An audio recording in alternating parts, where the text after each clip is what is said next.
आणि आमचे स्वर्गीय पंढरीत शेठ यांची ना माझी शर्यत नेहमी व्हायची, पण शर्यत म्हणून कधी झाली नाही, एक मैत्री म्हणून. कधी त्यांनी जिंकलं, कधी मी जिंकलो, तरी आम्ही आनंद केला नाही. मी त्यांच्या बऱ्याचशा शर्ती जिंकलो, लगोपाठ 15-20 शर्ती जिंकलो. पण जी मोठी शर्यत होती महाराष्ट्र राज्यात, जी सर्वात मोठी, म्हणजे ही अशी आशिया खंडात शर्यत नाही झाली, तशी आमची शर्यत झाली. त्या शर्यतीमध्ये माझा पराभव झाला आणि त्यावेळी त्यांचा मुलगा मंगेश शेठ फडके यांना मी लगेच व्हॉट्सअपच्या माध्यमातून अभिनंदन देखील केलं. आणि शेठनी त्यावेळी त्यांच्या सर्व फॅन्स लोकांना सांगितलं कोणी आरडाओरडा करायचं नाही.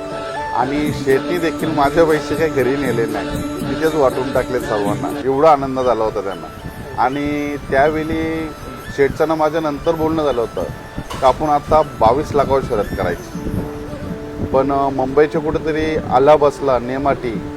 पण नक्कीच शेठचं ना माझं स्वप्न आम्ही नक्कीच पूर्ण करणार. त्यांचे चिरंजीव गुरुनाथ शेठ फडके यांच्याशी बोलणं करून आम्ही 22 लाखाची शर्यत नक्कीच करू, पण ती कुठल्या मैदानात नाही होणार. ज्या दिवशी मैदान नसेल त्या दिवशी शासकीय लिगली परमिशन काढून आम्ही ती शर्यत करणार. फक्त एकच गाडी पळणार त्या दिवसाला.